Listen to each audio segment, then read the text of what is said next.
देखो आगे conceptual topic की बात की जाए तो आपका मैक्सिमम टॉपिक हो गया है इस चैप्टर में। 2 ही 3 टॉपिक है जो रह गया है। एक है स्फेरिकल कैपेसिटर का, आपको कैपेसिटेंस निकालना है, गोलाकार संधारित्र की धारिता। बहुत छोटा सा डेरिवेशन है, काफ़ी छोटा। इसके बाद आपके पास एक ही चीज़ रह जाएगा, वो है संधारित्रों का संयोजन। जैसे क्लास 10th में आपने श्रेणी क्रम और समांतर क्रम में प्रतिरोध को जोड़ा था, वैसे यहाँ पर हम श्रेणी क्रम और समांतर क्रम में संधारित्र को जोड़ेंगे आपस में। ओके, उसका डेरिवेशन देख लेंगे। और आई थिंक वो तीनों ही चीज़ें, गोलाकार संधारित्र की धारिता, श्रेणी क्रम और समांतर क्रम में प्रतिरोधों को जोड़ना, ये तीनों ही चीज़ें एक ही लेक्चर में कंप्लीट हो सकता है, क्योंकि बहुत छोटा छोटा टॉपिक है, 15-15 मिनट के टॉपिक है, छोटे छोटे टॉपिक हैं। इसको आज ही कंप्लीट कर लेते हैं। उसके बाद न्यूमेरिकल रह जाएंगे, न्यूमेरिकल करेंगे इस चैप्टर का। और उसके बाद हमारा इलेक्ट्रोस्टैटिक्स एक तरीके से पूरी तरह से खत्म, पूरा यूनिट खत्म हो जाएगा। और देन आपका स्टार्ट होगा करंट इलेक्ट्रिसिटी, जो नया यूनिट है वो क्लास 10th के विद्युत धारा वाले चैप्टर से रिलेटेड है। आपने करंट इलेक्ट्रिसिटी का जो स्टार्टिंग का चैप्टर है वो सेम टू सेम आपने क्लास 10th में भी पढ़ा होगा। समांतर क्रम, श्रेणी क्रम, प्रतिरोध, ओम का नियम, वो सब उसमें रिपीट होगा अगले चैप्टर में। तो इसको देख लें, गोलाकार संधारित्र की धारिता। ठीक है, प्ले है ये। ओके, आपके पास संधारित्र के लिए मैंने इससे पहले भी बताया कितने प्लेट की होनी जरूरी है, 2 प्लेट की। और दोनों कैसे होना चाहिए, समानांतर होना चाहिए। यहां पर जो प्लेट है ये एक्चुअल में प्लेट किस फॉर्म में, गोले की फॉर्म में, स्फेरिकल फॉर्म में है। और ये कैसा गोला है, जो एक अंदर छोटा गोला है और उसके बाहर फिर क्या है, बड़ा गोला है। ठीक है, सपोज इसको हमने चार्ज दिया हुआ है, सपोज मैं इसको प्लस चार्ज देता हूं, प्लस चार्ज। तो इसको प्लस चार्ज दिया तो उसके सामने वाले को कौन सा चार्ज आ जाएगा, अगर ये प्लस है तो इसके सामने साइड कौन सा आ जाएगा, माइनस। और फिर विद्युत धारा स्थापित हो जाएगी प्लस से माइनस की तरफ। ये हो गया। हम इसकी त्रिज्या मान लेते हैं, सपोज दैट एक की त्रिज्या सेंटर से, इस गोले की त्रिज्या एक का R1 एक का R2 मान लेते हैं। तो किसका R1 मान लें, सपोज जो बड़ा वाला है क्या मान लेते हैं, R1, और जो छोटी वाली है, ये छोटा वाला त्रिज्या, उसको क्या मान लो, R2 मान लेते हैं। किसी किसी बुक में इसको RA और RB भी दिया हुआ है, R1 की जगह RA और R2 की जगह RB। तो उससे कंफ्यूज मत होना, AB करना चाहो तो AB करे, 1-2 सही है, AB सही है, ठीक है, जिससे मर्जी वैसे आप देख लो, आपकी रिफ्रेशर आपके पास जो होगी उस पर लिखा होगा। ये सिंपल सा है। आपको क्या निकालनी है, गोलाकार संधारित्र की C की फॉर्मूला क्या होता है, Q/V। इससे पहले हमने जो धारिता का फॉर्मूला निकाला है वो सब समांतर प्लेट के लिए, ये सब उसमें हमने वेद वाला फॉर्मूला यूज किया था, V = ED। पहले E निकालते थे, फिर E के फॉर्मूले को V = ED वाले फॉर्मूले में पुट करते थे, देन V निकल आता था तो उसके बाद हम C = Q/V में पुट करते थे। ये एकदम सिंपल है, इसमें वो सब का झमेला ही नहीं है। इसमें सिंपल सा आपको विभव निकालना है V, और V निकाल के डायरेक्ट C = Q/V में पुट कर देना है।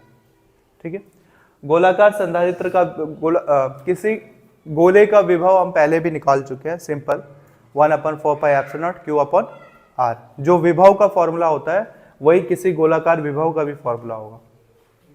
तो यहाँ के केस में आपको इतना दिमाग नहीं लगाना है, सिंपल C निकालने के लिए Q/V का होना जरूरी है। मान लेते हैं कि इस पर आवेश प्लस Q है, इधर माइनस Q, तो आवेश तो मान लिया Q है, विभव कितना होगा, छोटे गोले के लिए और बड़े गोले के लिए, दोनों गोलों के लिए विभव कितना होगा उसको हम कैलकुलेट कर लेते हैं, सिंपल। तो पहले विभव निकाल लेते हैं और जब आएगा तो धारिता निकाल लेंगे। ये हल्ला कितना करते हैं यार, गोले पर विभव, या फिर अब ये गोला है कि संधारित्र है, सीधा संधारित्र कह सकते हैं, या फिर गोलाकार संधारित्र लिख देते हैं, गोलाकार या गोलीय गोलाकार संधारित्र पर विभव, गोलाकार संधारित्र पर विभव किस चीज से दिखाते हैं विभव को, 2 विभव दिखाएंगे, एक V1 प्लस, क्यों 2 दिखाना पड़ रहा है, क्योंकि दो गोला है इसमें, एक गोला नहीं है, दो गोला है और दो अलग अलग त्रिज्याएं हैं। विभव का फॉर्मूला सिंपली क्या होता है, 1/4πε0 Q अपॉन R, मतलब जो त्रिज्या है। यहाँ पे कौन सा हिस्सा चमक रहा है, इसके जस्ट ऊपर वाला, ये वाला दिख रहा है, ठीक है, वो भी थोड़ा थोड़ा चमक रहा है। अब विभव V बराबर V1 प्लस V2, तो V बराबर V1 मतलब बड़ा गोला के लिए लेते हैं, तो इस फॉर्मूले में पुट करो 1/4πε0 क्या होता है, ये कांस्टेंट होता है, ठीक है, आप K से भी दिखा सकते हो। और Q अपॉन R, तो मान लो आवेश कितना है बड़े और छोटे दोनों पे, बड़े वाले गोले पे आवेश कितना है, प्लस Q की माइनस Q, ठीक है। आप चाहो तो हम प्लस माइनस कर सकते हैं ना, R1 किसको माने, इस काम करते हैं, छोटे वाले को R1 मान लेते हैं, बड़े वाले को R2, इसलिए हम प्लस वाला पहले ले लेते हैं।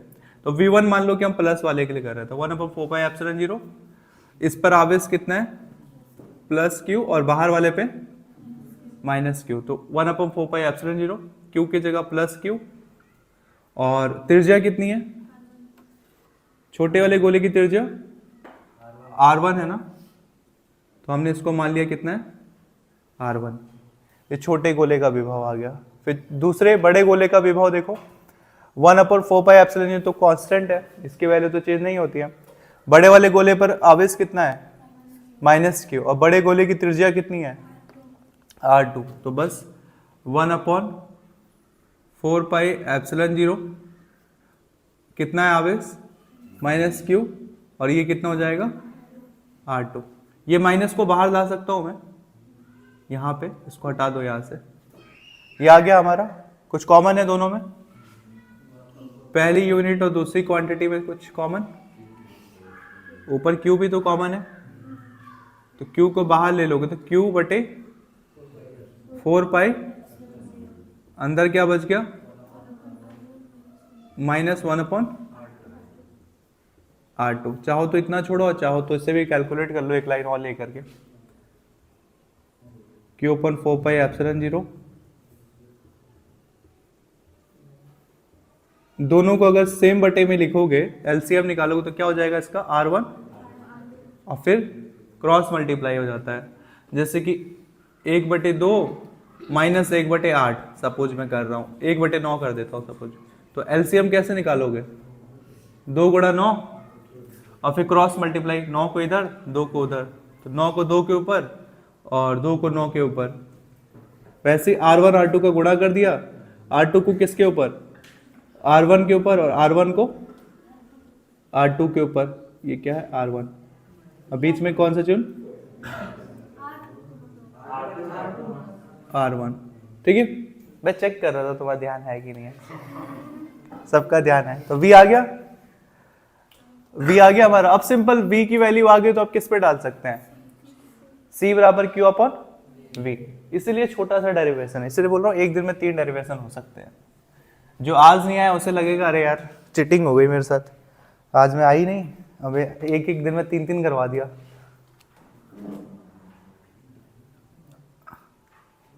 चूंकि धारिता, या फिर लिख सकते हैं अतः गोलाकार संधारित्र की धारिता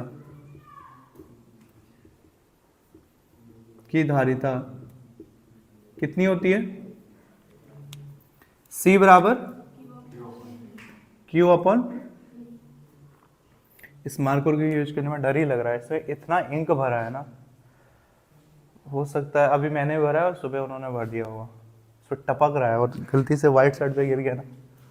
C बराबर Q अपॉन B, तो Q और V की वैल्यू कितनी है, देखो पूरा वैल्यू कितना है, V की वैल्यू Q अपॉन 4πε0, हटाई दो ये ब्रैकेट, और क्या है फिर R2 minus upon R1 R2, कुछ कैंसिल हो रहा है, ये Q से ये Q कट गया तो क्या बच गया 1 अपॉन, ये Q की जगह 1 और इसकी जगह भी 1, और फिर मैंने लास्ट में क्या बताया, जो टर्म सबसे नीचे हो बटे के भी बटे में हो वो कहां चला जाता है, डायरेक्ट ऊपर चला जाता है। तो ऊपर Q से Q अगर कैंसिल हो गया है तो ये तो बचा नहीं है, 1 बच गया। तो सबसे नीचे कौन है, 4 पाई एप्सिलॉन नॉट, ये क्या बचा है R1, और नीचे क्या बच गया, ये Q से Q तो कैंसिल हो गया, नीचे सिर्फ क्या बच गया R2 माइनस R1। ठीक है, ये सिंपल सा आपका आंसर आ गया। आपको किसी किसी बुक में ये R1 के जगह RA दिखेगा और R2 के जगह RB दिखेगा, तो ये 4 pi epsilon 0 RB minus R1 RA ऐसे दिख सकता है, तो उसमें कोई दिक्कत नहीं है। उन्होंने A और B रखा है, हमने 1 और 2 रखा है। ये आपका आंसर है। कुछ डिफिकल्ट है इसमें? मान लेते हैं कि हम इस दोनों गोले के बीच में, अभी के केस में हवा भरा हुआ है, कुछ भी नहीं है सपोज, और एक सेकंड कंडीशन पूछ लेता है कि इस दोनों गोलों के बीच में आपने कोई एक परावैद्युत पदार्थ भर दिया, सपोज दैट आपने इसके बीच में कुछ कांच भर दिया, रुई भर दिया, सपोज कुछ भर दिया आपने दोनों गोलों के प्लेटों के बीच में, उस केस में क्या होगा, जो भी भरा है उसका परावैद्युतांक मान लेते हैं हम एप्सिलॉन आर या फिर के या एप्सिलॉन आर। तो वैसे केस में जब इसमें कोई परावैद्युतांक भरा हो तो कुछ भी नहीं करना है, सिर्फ फॉर्मूले में एप्सिलॉन 0 के साथ और क्या ऐड कर देना है, एप्सिलॉन आर यूज करना है। ठीक है, ये डेरिवेशन काफी सिंपल डेरिवेशन है। एक केस मान लेते हैं, माना अभी तो ये कुछ भी नहीं भरा हुआ है, मान लो कि इसके बीच में गोलाकार संधारित्र में, माना संधारित्र के प्लेटों के बीच, प्लेटों के मध्य एप्सिलॉन आर, या तो एप्सिलॉन आर लिख सकते हो या फिर के, मैंने शुरू से आदत एप्सिलॉन आर की डलवाई है इसलिए एप्सिलॉन आर ही लिख रहा हूं। के लिख दूंगा तो आधे लोग इस पे कंफ्यूज जाएंगे, एक महीने बाद रिवीजन करेंगे तो के समझेंगे कि ये वाला के है, इसलिए मैं ये वाला के लिखा ही नहीं रहा हूं, क्योंकि आप एक महीने बाद कुछ और समझने लगोगे। माना संधारित्र के प्लेटों के मध्य एप्सिलॉन आर परावैद्युतांक वाला पदार्थ भरा है, वाला पदार्थ